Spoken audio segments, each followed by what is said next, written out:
Well, okay. I hope you can see me and you can see the word file as well. Now, we had been discussing how the Britishers have taken advantage of the politically fluid situation of India in the 18th century. हम लोगों ने देखा है कि 18वीं सदी में जो यहाँ की राजनीतिक अस्थिर परिस्थिति थी, उसका फायदा लेकर ब्रिटिशों ने, ईस्ट इंडिया कंपनी ने अपनी एम्पायर यहाँ पर कैसे बढ़ाने की कोशिश की. They started with Battle of Plassey and Buxar. Then they defeated Marathas. They defeated Sikh, and in the last class we have seen that subsidiary army, subsidiary alliances, how they have taken advantage of the situation and compelled or convinced many Indian rulers to sign subsidiary alliance system, by which they used to keep an army in the kingdom of those Indian rulers who have signed the subsidiary alliance. जो भारतीय शासक थे जिन्होंने subsidiary alliance system को स्वीकार किया था, उनके राज्य में ये सेना रखते थे और उस सेना का खर्चा उस राजा को देना होता था. राजा इस सब्सिडरी आर्मी के ऊपर निर्भर हो गया और धीरे धीरे वो दुर्बल होते चला गया. And how the things have proved to be an advantages to the Britishers. Now, apart from this, the Britishers have used multiple methods to increase their influence. उन्होंने कई सारे तरीकों से यहाँ पर अपने साम्राज्य को बढ़ाया. ये सब्सिडरी आर्मी था, डायरेक्ट वॉर जो थे वो भी था.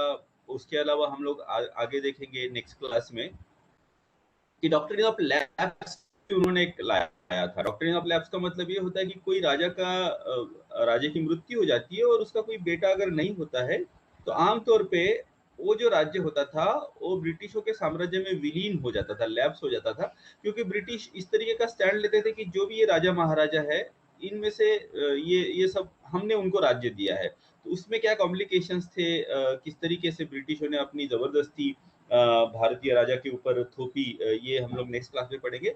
लेकिन ये जो सब्सिडरी अलायंस और डॉक्ट्रिन ऑफ लैप्स, इसके अलावा भी कुछ उन्होंने ऐसे काम किए अपने साम्राज्य बढ़ाने के लिए, जैसे कि डायरेक्ट ही कुछ ना कुछ कारण बताकर उस राज्य को अपने साम्राज्य में विलीन कर दिया जाता था. उदाहरण के तौर पर अवध के राज्य की बात हम लोग देखेंगे.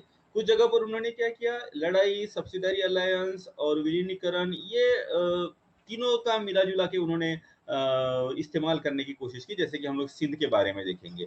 तो we will be seeing now, we will be discussing about those things, those areas, those territories of the Indian ruler which had been acquired by the Britishers, neither by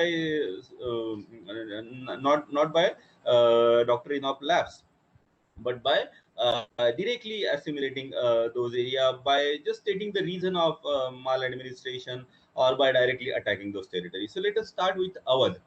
If you remember, we have talked about Battle of Buxar, and in the Battle of Buxar, there were 3 Indian rulers who have lined up together against the British East India Company. इनमें थे Mir Qasim of Bengal, जो कि वहां से भागकर वो अवध के नवाब के पास, नवाब था सुजाउद्दौला, और Shah Alam to the Mughal emperor. ये तीनों ने मिलकर बक्सर की लड़ाई लड़ी थी और बक्सर की लड़ाई में वो हार गए थे. और उसके बाद अवध जो था वो ब्रिटिश प्रभाव में आ गया था. And slowly British they have tighten their grip over Awadh. And वहां पर उन्होंने 2 ब्रिगेड रखी. They have taken the responsibility of the protection of Awadh border. और उस 2 ब्रिगेड का खर्चा जो था वो नवाब को उठाना होता था, और एक्सपेंडिचर जो था वो काफी होता था. आमतौर पर इस फौज को ब्रिटिश अपनी लड़ाइयों के लिए भी इस्तेमाल करते थे. And the Indian ruler who used to finance this army had no say, उनका कोई कंट्रोल इसके ऊपर नहीं होता था. और वहां के अधिकारी जो होते थे, ब्रिटिश अधिकारी, उनको काफी हाई सैलरी दी जाती थी. तो इन सब के कारण ये जो आर्मी मेंटेन करना, ये इंडियन रूलर को काफी महंगा पड़ता था. Expenditure was too much. So नवाब ने क्या किया था, काफी कई बार रिक्वेस्ट की कि भाई आप इतनी सारी ब्रिगेड की हमें जरूरत नहीं है, आप इसका खर्चा कम कीजिए. And when Cornwallis became governor general, he reduced the expenditure from 75 lakh to 50 lakh rupees per year. Now, whenever there is a dispute about the position of नवाब, एक नवाब की मृत्यु जब हो जाती थी तो उसमें आपस में नेक्स्ट नवाब कौन बनेगा, इसको लेके लड़ाइयाँ होती थी, इसको लेके कॉन्फ्लिक्ट होता था. और ब्रिटिश हमेशा इस कॉन्फ्लिक्ट का इस्तेमाल कर लेते थे so that they can tighten their grip over the Indian ruler. जैसे एक नवाब को कह देंगे कि हम लोग एक जो जो कंटेस्टिंग पार्टी थी, जो दो ग्रुप में जो कॉन्फ्लिक्ट चल रहा था, उसमें से एक को कह देंगे कि हम आपको नवाब बनाने के लिए सपोर्ट करते हैं, but then after that you have to sign the agreement that we want, so उसको एग्री होना पड़ता था, and that is how they have established control over Awadh and many other territory. In 1797, our Nawab Asafudullah, he dies, and now there was a conflict between his son Mirza Ali and his uncle Sadat Ali. ब्रिटिशों ने सदात अली को समर्थन किया, सदात अली नवाब बन गए, और उसके बाद में as agreed he had to sign an agreement with the Britishers. So according to this agreement, the Nawab will pay yearly 70 lakh rupees to company. तो जो पहले की बात थी, खर्चा होता था, उतना ही खर्चा अभी इस नए नवाब को पे करना है. The fort of Allahabad was taken over by the company from नवाब. नवाब से उस किले को लिया गया और वहां पर ब्रिटिशों की सेना रहने लगी. अब देखिए, ये लास्ट टाइम हमने पढ़ा था कि कैसे सब्सिडरी अलायंस सिस्टम जो था वो धीरे धीरे राजाओं के ऊपर अपना रिस्ट्रिक्शन बढ़ाती जाती थी. Now the restrictions were impose upon Nawab that he will not form any alliance with any other foreign power without the consent of the British. So this later on became an important clause of the subsidiary alliance, but this was imposed on Nawab. Nawab will not keep any European in his service without the consent of the British. The Nawab will pay rupees 12 lakh for the British help in becoming Nawab. नवाब बनाने के लिए ब्रिटिशों ने जो help की, उसके लिए भी 12 लाख उनको देने पड़े. ये इस तरीके से वहां पर एडमिनिस्ट्रेशन चल रहा था.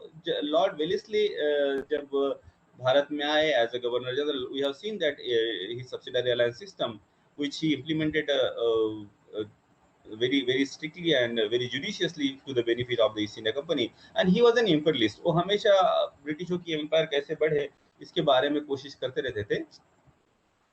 वो उनकी एक कोशिश थी कि it should become difficult for Nawab to contact with Marathas and Afghan, उसको isolate करना है. And he also planned that the British army that is stationed in Awadh should not remain dependent on Nawab, and the Britishers should take over certain area from Nawab. ये तो हमने कल भी देखा है कि जो subsidiary alliance system Lord Wellesley के अंदर विकसित हुआ, तो लॉर्ड वेलेस्ली ने हमेशा ये कोशिश की थी, instead of taking yearly money from Nawab, it's from Indian ruler who accepts subsidiary army, it's always better that you should take certain area, and from that even you can maintain the army. The Britishers also had planned that नवाब की जो भी army है उसको dismantle किया जाए ताकि नवाब और दुर्बल हो जाए. And so Nawab, whatever agreement he had with the Britishers, he was fulfilling that. So Lord Wellesley could not find any reason to accuse him. So उनके पीछे और उन्होंने एक रीजन ढूंढ निकाला. उन्होंने कहा कि भाई आपका जो एडमिनिस्ट्रेशन है, आप ठीक से एडमिनिस्ट्रेशन नहीं चलाते. You know that was the way, the pressure tactics that the Britishers has used.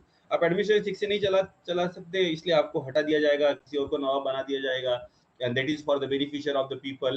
इस तरीके का प्रोपागेंडा वो चलाते थे, इस तरीके की बातें करते थे अपने लेटर में. और उन्होंने एक और रूमर स्प्रेड करने की कोशिश की कि किंग ऑफ अफगानिस्तान जो है, अफगानिस्तान का राजा जो है, वो हिंदुस्तान के ऊपर आक्रमण करने वाला है. He is planning to attack India and we need to protect the Indian border, and that is the reason you have to give 126 lakh rupees. Now Nawab, he got fed up with this constant demand and pressure from the British side, and he said ki I am resigning from my post as a Nawab and I will make one of my son as a Nawab. Wellesley तो चाहता ही था, Wellesley ने कहा कि ठीक है आप resign कर जाइए, लेकिन हम किसी और को अब नवाब नहीं बनाएंगे. All that your territory will be assimilated in the British territory. Nawab, he refused to leave his throne and this angered Wellesley. उसने फिर अपनी जो ब्रिटिश फौज जो थी कानपुर एंड इलाहाबाद, उसने कहा कि आप अवध के ऊपर अटैक कर दीजिए. Now Nawab was not definitely not in a position to fight against the well trained army of the British, and finally he has to retract. And जब उसने निगोशिएट करने की कोशिश की, बात करने की कोशिश की, the British, they raised their demand, and Wellesley, they became Britishers, they became so arrogant and so confident about their military power now that the Wellesley, he even instructed the British resident that if it is required, he can forcibly take possession of the area which British wanted to take for the upkeep of the army. And Nawab was left with no option but to accept the British demand. And after this negotiation in 1801, Wellesley, he forced Nawab to sign treaty. That is the next version of subsidiary alliance. And according to this alliance, now the British got what they want. They got a very fertile area. That is, along with the area of Rohilkhand and the fertile Dow of Ganga Jamuna, the Nawab was forced to cede nearly half of his kingdom to Britishers. करीब करीब आधा अवध के नवाब का राज्य ब्रिटिशों ने ले लिया. The strength of subsidiary army बढ़ा दी गई. The British have now got right to send their army in any part of Awadh kingdom. The strength of Nawab army is reduced significantly, and administration now here onwards it will run as per the advice of the British resident, and improvement in the administration should be made according to his instruction. Britishों का तो acquisition था, ये दावा था कि Nawab is not running the administration in a proper manner. Now, if you make an analysis of this treaty benefited the British, and the British now they surrounded Awadh का जो नवाब था वो surrounded हो गया. British territory was all around. British now got the right to interfere in the internal matter. Now the administration has to be improved on the advice of the British. The Awadh army, as their strength is considerably reduced, they become very nullified. काफी कोई उनका importance नहीं रहा. और huge army was stationed in Awadh at the cost of the Nawab. And British they deliberately portrayed a picture of anarchy in Awadh. Awadh में काफी anarchy है, काफी माल एडमिनिस्ट्रेशन है, इस तरीके की बातें वो उन्होंने प्रोजेक्ट करने की कोशिश की अपने रिपोर्ट में. अभी ये जो इतनी ज्यादा आर्मी रखी थी, the expenditure it was became too much for Nawab to bear. The British were also threatening Nawab कि आप एडमिनिस्ट्रेशन इंप्रूव कीजिए, आप एडमिनिस्ट्रेशन इंप्रूव कीजिए. लेकिन कोई जब एडवाइस मांगा जाता था तो no British officer या फिर वहाँ के residents they will not come forward to give an advice. So they deliberately wanted to create a situation of anarchy so that they can finally take over altogether. On the other hand, the British interference से मामला और खराब हो गया. Administration became for the worse. And apart from this regular money and the area that the Britishers were trying to extract from the Nawab, the Britishers also forced Nawab to give extra money during the time of the different wars that they fought all over India. कहते थे कि लड़ाई हो रही है, आप और पैसे दीजिए, आप और पैसे दीजिए. तो ये इस तरीके का you can understand the different tactics and methods that is used by the Britishers to pressurize and make the life disparate for the Indian ruler. Now comes the phase of 1837. In 1837, Nawab Nasiruddin dies, and again the conflict started. Who will become the next Nawab? And उसकी जो window थी नवाब नसीरुद्दीन की, नवाब नसीरुद्दीन का जो बेटा था, छोटा था, he was made Nawab by that widow. But the British they did not support. They on the other hand they supported claim of Nasiruddaulah, who was uncle of Nasiruddin, elderly person. Now the conflict started. This widow of dead Nawab Nasiruddin and that small child who is now declared as a Nawab on the one side, and the British who were supporting the claim of other claimant, that is Nasiruddin.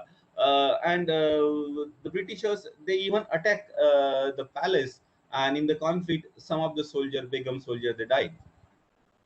Begum and that small boy who was made Nawab by her, they were caught and they were sent away. And now Nasiruddin was made Nawab. And as he was under the obligation of the Britishers, and beforehand he agreed that he will agree to the terms and treaties that the British wanted him to sign. Now the treaty was signed again in 1837, and by this treaty, पुरानी जो army थी वो पूरी abolish कर दी गई. The old army was abolished, and new army under the control of the British was to be put in the place with annual expenditure of 18 lakh rupees per year, and of course the expenditure will be incurred by Nawab. Administration will be improved with the help of the Britishers. The earlier cost tha,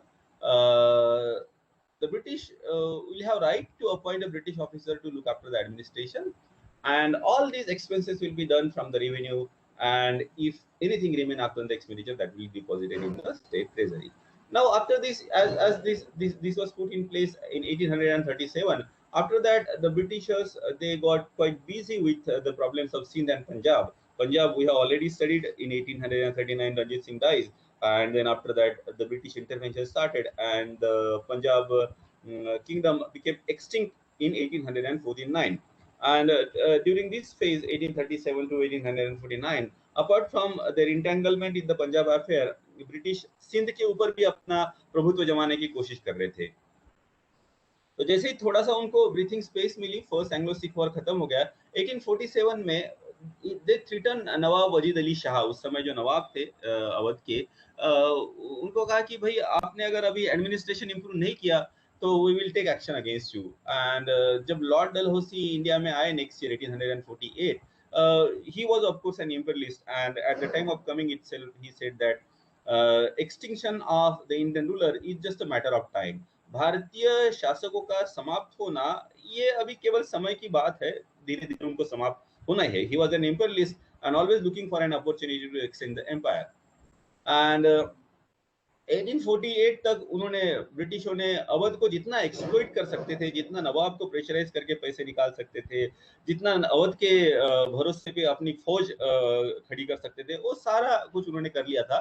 1849 में सिंध और पंजाब दोनों उनके हाथ में आ गए, and अभी उनका ध्यान नेक्स्ट दैट इज अवध की तरफ हुआ। लेकिन अभी अवध को अगर ब्रिटिश एम्पायर में एसिमिलेट करना है, if Awadh is to be assimilated in the British Empire, they need certain reason, you know, and Nawab had not given them any reason. Nawab was always following whatever the British are asking him to do. So what could be done next? So they found out the reason that they had been repeating time and again, that is there is an maladministration। यहाँ पर अवध में administration अच्छा नहीं है। फिर administration का report बनाने के लिए एक ब्रिटिश रेसिडेंट को कहा गया।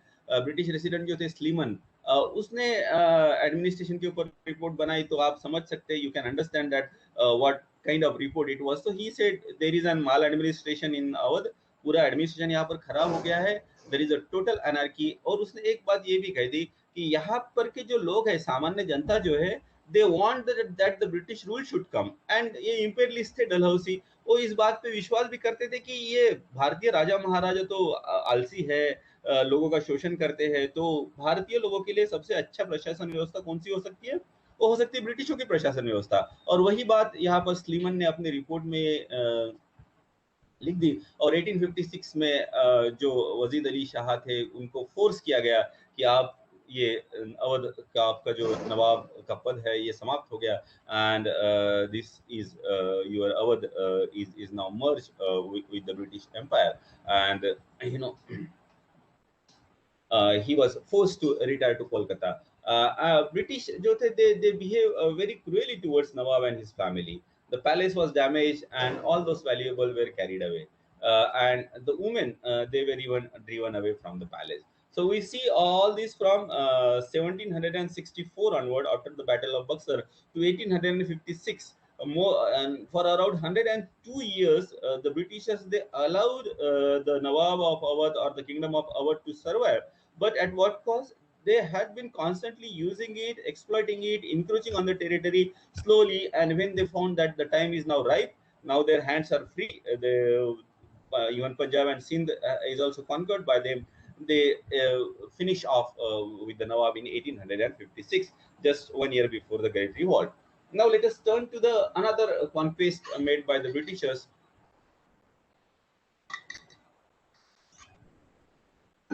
without any consideration for the moral value, that is the conquest of Sindh।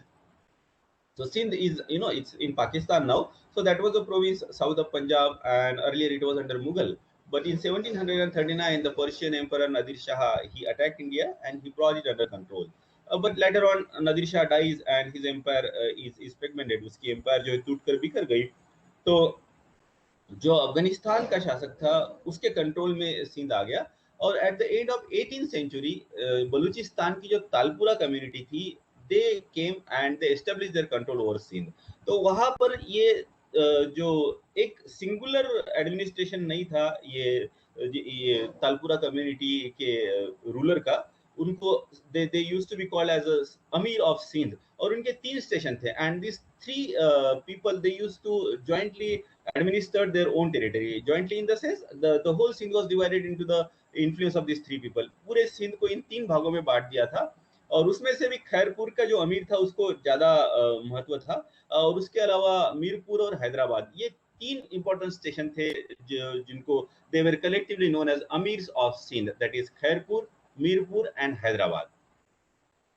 Yes, Sindh. Why the Sindh? Why this province Sindh was important for British? Definitely, it was very important for British for business, because Sindh Sindhu नदी Indus river वो वहां से जाती है, and that river is very very good river for navigation, जहां से ship जा सकती है. You can collect lot of resources from Punjab and other area, and you can, through the medium of that river, you can take it to the Arabian Sea, and then further it to the Arabian countries and Europe. So for business it was very very important river. And in 1807, Napoleon of France and Tsar, that is the Emperor of Russia, they signed an agreement. Now the Britishers feared that probably along with Russian Tsar and Napoleon, हो सकता है हमारी Indian empire जो है वो north west से ये power जो है European power, that is Russia and France, they may attack our Indian empire. So they became very uncomfortable about this agreement, and they were constantly looking out towards the northwest में जो area था पूरा पंजाब, सिंध, अफगानिस्तान, इस तरफ उनका ध्यान काफी रहता था कि कहीं यहाँ से हमारे भारतीय एम्पायर जो है ईस्ट इंडिया कंपनी की उसके ऊपर अटैक ना हो जाए. And so earlier because of this Sindh के ऊपर तो डायरेक्टली अगर अटैक करेंगे अभी इस समय, तो हो सकता है सिंध का अमीर भी रशिया के जार के साथ में या नेपोलियन के साथ में मिल जाए. तो उन्होंने क्या किया, शुरू में सिंध के अमीर के साथ में फ्रेंडशिप की, and out of this friendship, out of this overturn from the British side, an agreement was signed between the Amirs of the Sindh and the British in 1809. And what were the terms?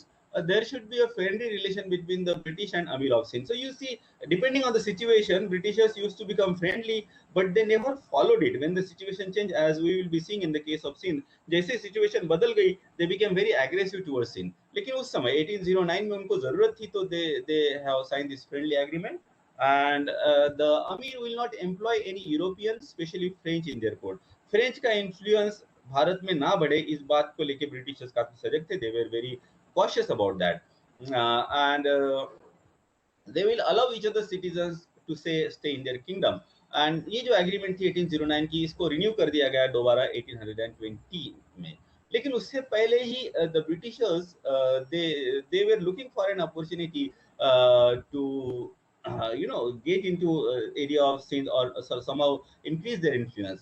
अभी रंजीत सिंह जो उस समय रंजीत सिंह के बारे में हम लोग पढ़ चुके, लाहौर दरबार जो सिखों का राजा था, वो he was also very ambitious and he was interested in extending his empire. तो मुल्तान उसने जीत लिया 1818 में, और बाद में सिंध में भी 1823 एंड 1826 दो बार उसने आक्रमण किया, but he did not achieve much. ज्यादा उसको कुछ वहां पर अचीवमेंट नहीं मिली उसकी.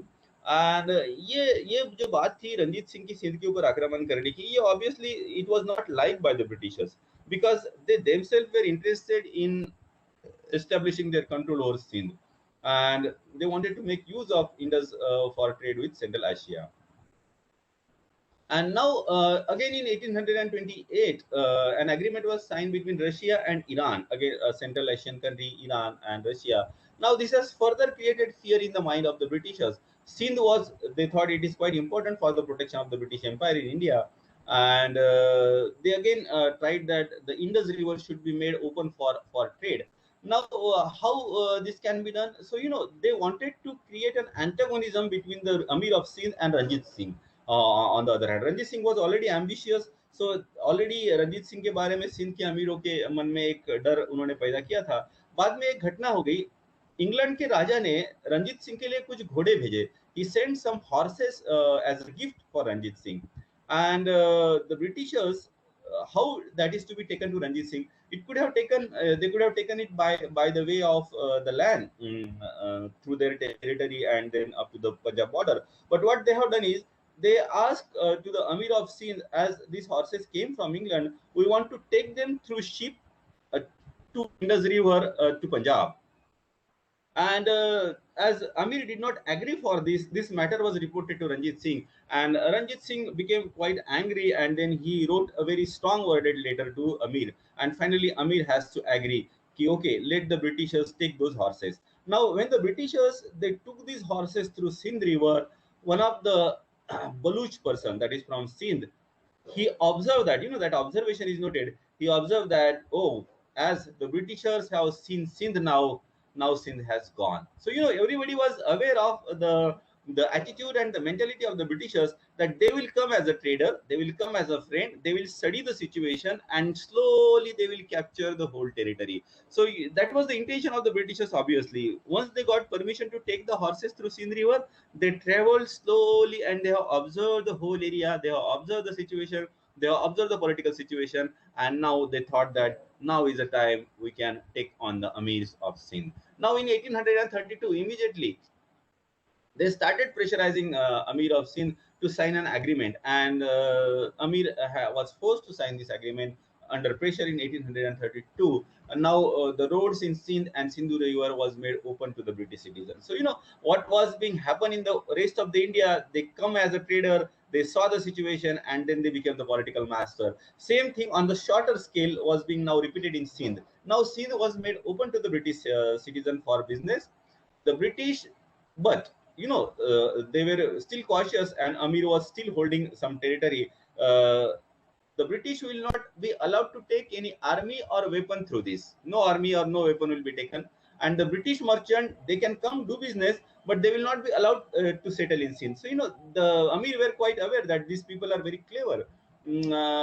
But this agreement was signed in 1832. But after 6 years, the Britishers, they compelled Amir to sign another agreement. They pressurized him, and they use a tactics in 1838.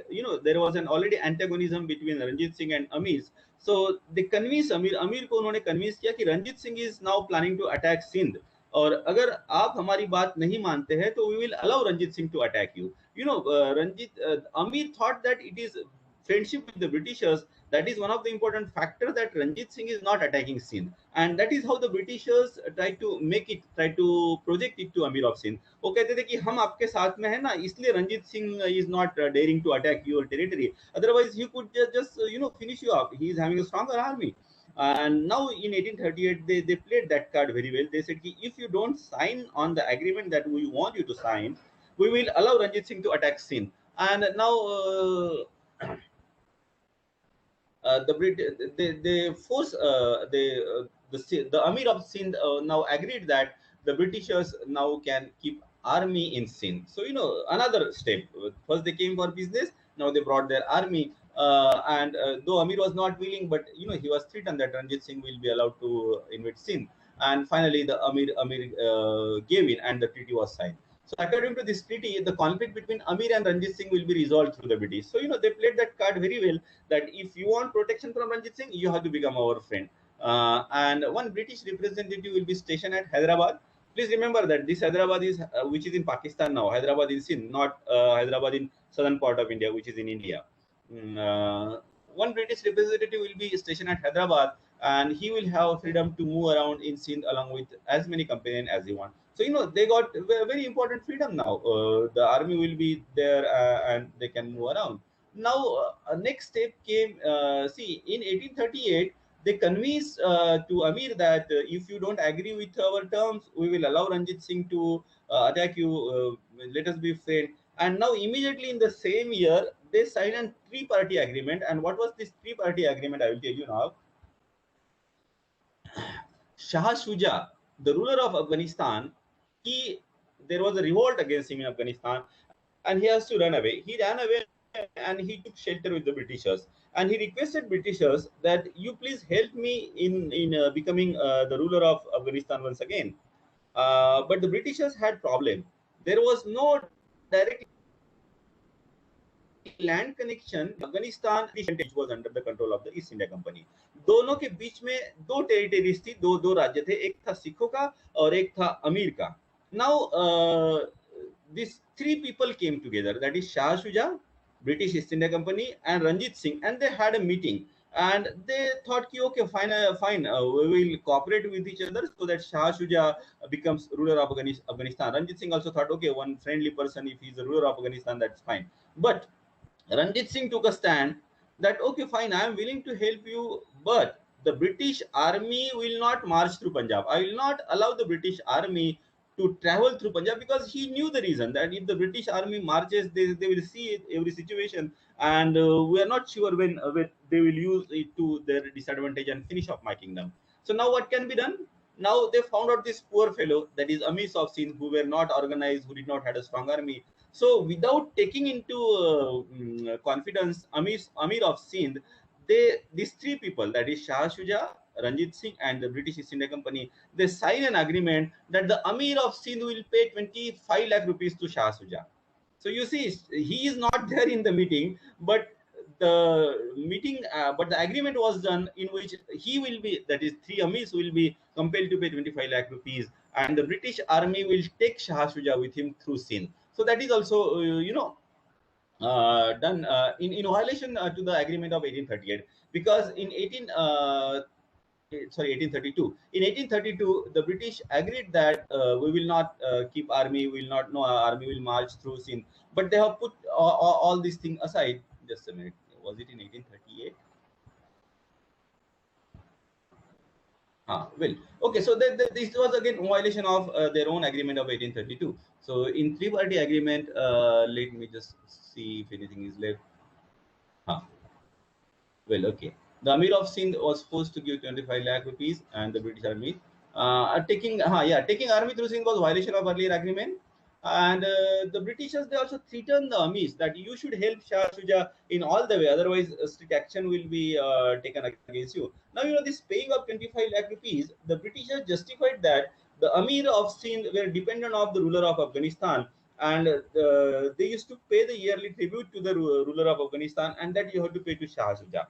But you know, Amir of Sindh referred to the earlier agreement that they have signed with Shah Shuja in 1834, when they helped Shah Shuja in his war against his enemies in Afghanistan. And according to this agreement, they are no longer under obligation to pay any money to Shah Shuja. Similarly, Shah Shuja was not the ruler of Afghanistan, but you know the Britishers, they always twisted the matter that suits them. वो उनको जिस तरीके से suit करे उस तरीके से उसको ट्विस्ट करने की कोशिश करते थे. Well, now the Britishers, they march through Afghanistan and all that, but before that, in 1838, the Amir of Khairpur, he was forced to sign an agreement with the Britishers. That is one of the important Amir of Sindh, and accordingly, the Khairpur kingdom, it became now dependent on British, and it was made compulsory for the Amir to help the British at the time of the war. And the fort of Bakkar, they say, our army is marching now, and we need fort somewhere in between. So Fort of Bakkar is the most suitable place, and that is to be given to the Britishers. Now so though all this agreement was done, the Amirs, they refused to keep subsidiary army. The Britishers were pressurizing them for subsidiary army, but they were refused. And now, in retaliation as a plan, as a compulsion to force the Britishers, they attacked Hyderabad, and they also captured Karachi. And the Amirs were obviously, they were not in a position to meet the well-trained and strong army of the Britishers. And the Amir, they enter into agreement with the British, that is Amir of Hyderabad, in 1839. And accordingly, the Amir agreed to keep subsidiary army of 5,000 people in his kingdom. The Amir will pay yearly rupees 3 lakh to British for the maintenance of this army, and Karachi will remain with British. So you see the encroachment. The fort of Bakkar has gone, Karachi has gone. Now the subsidiary army has came. 3 lakh rupees annually to be paid for the upkeep. And similar agreement was also signed by the British with Amir of Mirpur, and now Sindh became a state under the control of the British now, as Hyderabad has gone under their control. Hyderabad was capital of Sindh. Now, next step was the Anglo-Afghan War was over. British lost that war, and many Britishers, many of them have died. Some of them came back. While coming back, they came either via Sindh or they came via Punjab. You know, as they lost the war, Ranjit Singh allowed them to come back. And in between, of course, Ranjit Singh had died in 1839, and the Sikh administration itself was quite, in a disarray. The काफी वहाँ पर anarchy थी. But nevertheless, the British lost that war against Afghanistan. Now, this was a kind of loss of prestige to British. So they thought that, okay, let us at least prove our valor, let us at least prove our capability somewhere else. And Sindh now became a target. They became more aggressive towards Sindh. And At that time, there were three amirs at Sindh. In Hyderabad, there was Nasir Khan. In Khairpur, there was Rustam Khan. And in Mirpur, there was Muhammad Khan. And Charles Napier, who was known to be quite an aggressive imperialist, he was appointed as a British representative in Sindh. And he was given the responsibility of finding the proof of anti-British activities of Amir. That is how the British proceeded. Very slowly, very well calculated manner. You have to find certain reason so that you can assimilate sin. And a few days, Napier, he submitted his report, and the Amirs were accused of indulging in anti-British activities. They were accused of conspiring with the Sikh. They were also accused of instigating the population against the Britishers. And the Britishers, again, like they took it, they have taken a stand in case of Nawab of Awadh. Here also they projected that the Amirs are quite lazy, cruel, and incompetent ruler, and the population themselves want to become the citizen of British East India Company. Now, Amir, they refuse all this accusation, but without giving any consideration. In 1842, British they prepared a new agreement, and according to this agreement, the British withdraw power of making currency from Amir. Currency is a sign of sovereignty, आप independent है, लेकिन उस power को ब्रिटिशों ने withdraw कर दिया, मतलब उस एग्रीमेंट में था। कराची एज जो एज अ हर्बर, वो तो ब्रिटिशों के पास में पहले ही था, उसके आजू बाजू का एरिया भी उन्होंने मांगा, Thatta and surrounding area. Britisher said कि all that area should be handed over to the Britishers, and the Britisher should be moved, should be allowed to move freely in Sindh. ये एग्रीमेंट बना के उन्होंने अमीरों के पास भी भेज दी, और साथ साथ में उन्होंने लड़ाई का प्रिपरेशन भी किया। And now without waiting for the Amir to respond, Napier attack Khairpur, and he asked Amir Rustum Khan, you make your brother Ali Murad as Amir. So we can see that conspiracy here also. They will catch hold of one of the brother or one of the relative and say, we will make you Amir or we will make you Nawab. You have to just follow our treaty. And the selfish people, they do agree to the Britishers' demand because they saw the immediate gain. उनको नवाब या उनको अमीर बना दिया जाएगा, तो ये उसके ब्रदर अली मुराद को अमीर बना दिया जाए। Rustam Khan, he had no option. He had no strong army. He knew that he could not stand against the Britishers. So he hands over the charge to his brother, और इमामगढ़ का जो fort था वहां पर अपने family के साथ में जाते हैं। But Napier, as an imperialist, he wanted to show the power of the Britishers. They were quite angry and upset that they lost the war in Afghanistan. So what they have done is that he attacked that fort, and that fort is completely blown off. So even though Amir, they were threatened, and they now agreed that okay, finally let us talk and have an agreement. The military action continued. The Britishers did not stop the military action, and there was a British representative called Outram. Now, when all this thing was going on, the population of Sindh, the Baluch, they were becoming very angry against the Britishers. And in Hyderabad, they gathered in huge number, people, Baluch people, and there was this person called Outram who was British representative at Hyderabad. Even Amir told him that people are angry against the Britishers, so before they become aggressive, you better escape from here. But Outram did not listen to him, and finally he was attacked by the people.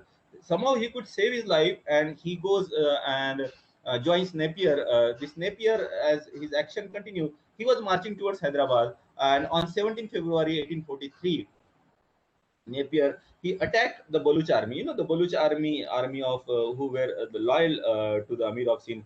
They gathered in mass. There were 20,000 of them, and though the Baluch army fought very bravely, they could not stand against the artillery fire of the Britishers. Artillery was one of the important, very strong point of the British army, and in that 6,000 Baluch they were killed, and the Britishers they lost 273 soldiers. And as the Baluch army was defeated. On 20th February, 3 days after the war, Hyderabad was occupied.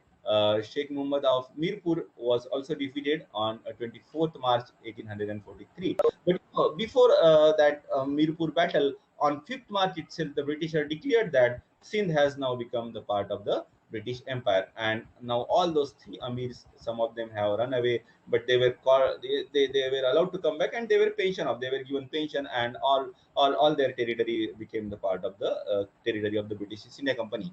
This happened in March, and after 2-3 months, some Baluch noble and some priests, they came together and they revolted against the Britishers. They tried to throw away the Britishers, but they were also defeated by the Britishers, and now they became the master, unquestionable master of Sindh. Now, how far the British were justified in occupying Sindh? That is one of the question.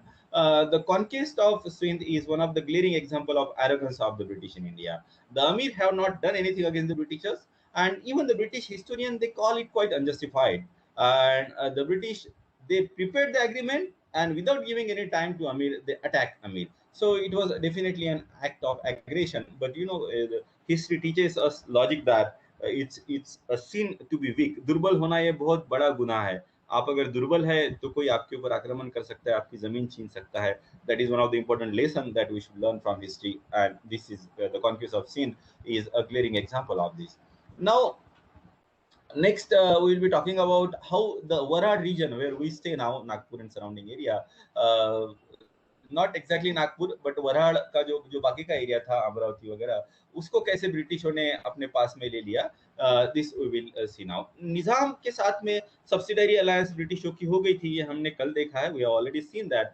तो subsidiary alliance, उसका थोड़ा सा background मैं आपको बताता हूँ. 1800 में निजाम के साथ में सब्सिडरी अलायंस हो गया था, और बाद में जब मराठों के साथ में ब्रिटिशों की लड़ाई चल रही थी, तो ब्रिटिशों ने ये कहा कि भाई, ये हमेशा ही वो कहते थे, जो भी सब्सिडरी अलायंस लेता था, वो कहते थे लड़ाई जब होगी हमारी किसी के साथ में, तो आपको ज्यादा मदद करनी है. And during this war the Britishers have made one additional brigade in Hyderabad. उसको रसेल नाम के एक ब्रिटिश व्यक्ति ने बनाया था, तो उसको रसेल ब्रिगेड के नाम से ही जाना जाता था. उसको हैदराबाद कॉन्टिजेंट भी बोला जाता था. तो उसमें एडिशनल 6000 इन्फेंट्री एंड 9000 कैवलरी थी. मराठों के साथ में लड़ाई तो खत्म हो गई, लेकिन दिस थिंग इट कंटिन्यूड. अब जो सब्सिडरी अलायंस था, उस सब्सिडरी अलायंस के हिसाब से Nizam was not under obligation to support this extra army, but British they took advantage of the cowardice of Nizam. Nizam दुर्बल था, and they extracted money to keep this brigade, that is Hyderabad contingent. और इस brigade के कारण नवाब को जो था काफी एक्सपेंडिचर आता था, और पैसे कहाँ से दे, तो पैसे देने के लिए वो ब्रिटिशों से ही लोन लेता था, और फिर उन्हीं को वापस करता था. तो वो लोन और उसका ऊपर का इंटरेस्ट, ये मिला के 1851 में ये 80 लाख तक पहुंच गए थे. अब 1851 में जब डलहौसी ने कहा कि भाई, आप पैसे नहीं दे पा रहे हो, तो आप एक काम कीजिए, आपका जो वराड़ के जो जिले आपके पास में है, that is a cotton producing area, all that cotton producing area you hand it over to the British East India company. क्योंकि कॉटन प्रोड्यूसिंग एरिया की ब्रिटिशों को सख्त जरूरत थी. अमेरिका इंडिपेंडेंट हो चुकी थी, जहां से कॉटन आता था इंग्लैंड की फैक्ट्रीज में. Manchester is a famous place where the cotton cloth जहां बनते थे. तो मैनचेस्टर की फैक्ट्री में क्लोथ कॉटन का शॉर्टेज पड़ने लगा था, रॉ मटेरियल का. एंड दे थॉट कि if we have this Varhad cotton producing area under our control, that will be beneficial. So they pressurize Nawab to hand over Varhad. But in 1851 somehow Nawab have saved this area. He said कि okay fine, I have 45 lakh rupees, I will give you 45 lakh rupees, 35 lakh rupees I will give you later on. लेकिन 2 साल में वो पैसे दे नहीं पाया. 1853 में along with interest that amount has again become 45 lakh rupees. Now in 1853 the British pressurized Nizam to sign an agreement, and according to this agreement the British will keep ready a battalion of 2000 cavalry and 5000 infantry to help Nizam. क्योंकि निजाम की argument ये भी थी कि इतनी बड़ी battalion है, 6000 infantry, 9000 cavalry की जरूरत क्या है, 1818 के बाद में तो कोई मेजर लड़ाई हुई नहीं आपकी, so there is no need of that. All the officers of that contingent will be British, and to meet expenses of the army as well as to clear the earlier debt, Nizam will cede the districts of Berar and Raichur. Berar मतलब वराड़ को ही बेरार बोला जाता था. तो वराड़ के जो जिले निजाम के पास में थे, और रायचूर दो ये बहुत फर्टाइल माना जाता है, that is handed over to the Britishers. So we see that Varad and Raichur though is now occupied by the Britishers. Now there are, apart from that, there are 2-3 small kingdoms which are being occupied by the Britishers without any valid reason, like Karnataka. Nawab of Karnataka, he has taken a lot of loan from company official, and the administration was deteriorating, and Wellesley, he wanted to take an opportunity to assimilate this area in the British area. And Srirangapattam में जब उन्होंने टीपू सुल्तान को हराया, तो the Britishers claim that कि वहां पर एक document हमें मिले हैं, and according to that document, Nawab of Arcot was conspiring with Tipu Sultan against the Britishers. And as he was conspiring against the Britishers, he had no right to sit on the throne of Karnataka, remain Nawab of Karnataka. And in 1801, Nawab dies, and his son Hussein Ali becomes Nawab. And now, obviously, he demanded that as your father has conspired against Tipu Sultan, so all this administration should be handed over. This Hussein Ali, he asked, you show me the proof. The Wellesley did not really had any proof, but he considered this is an audacity. How dare you to ask question to the Governor General of East India Company? And he communicated. Again there was a conspiracy. He communicated with nephew of Nawab, Azimuddin, and along with Azimuddin, they came to an agreement that in return of the title of Nawab and pension, he will hand over the civil and military administration of Karnataka to the British. And the Nawab Hussein Ali was removed. Azimuddin was made Nawab, and Azimuddin, he willingly handed over because he was freely getting pension, so he just gave away the kingdom. So this was all illegal. Azimullah had no right to give it to the Britishers, which really did not belong to him. And the Britishers, they really did not give any proof that earlier Nawab was conspiring against the Britishers. Similarly, in case of Tanjavur also, they promised in 1762 that we will keep the integrity of Tanjavur, but in 1773 they removed the ruler, and but there was a problem. They did not find the situation is very ripe, so the ruler was reinstalled again in 1776, and this ruler died in 1786, and there was a conflict. His son Sarfoji and the half brother of Amar Singh, who will be the next king of Tanjavur, and taking advantage of this chaos, Wellesley decided that there is no need to have a separate existence of Tanjavur, and Sarfoji was made to sign a treaty in 1799, and he was given yearly pension of 4 lakh rupees, and Tanjore became British territory. Same thing was done in case of Surat. Nawab of Surat, he gave the responsibility of protecting Surat to British, and in return he was supposed to make payment. That is subsidiary kinds of system. And Nawab, he could not pay regularly. In 1799, Nawab died, and Wellesley, he used this opportunity, pressurized Nawab brother to sign a treaty, and Nawab was given 1 lakh rupees pension.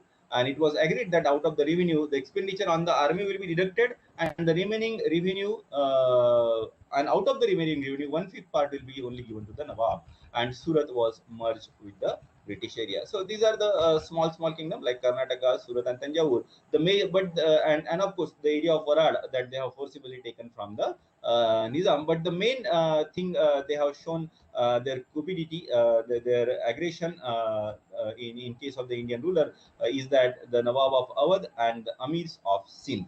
So this is where we end the topic, where the Britishers have occupied the territories of the Indian ruler by using the different method, pressure tactics and war. And in the next class we will be discussing about one more method that the Britishers have used to occupy the territory of the Indian ruler, that is doctrine of lapse. It is Lord Dalhousie who implemented it very strictly. So this is where this lesson ends, today's lesson.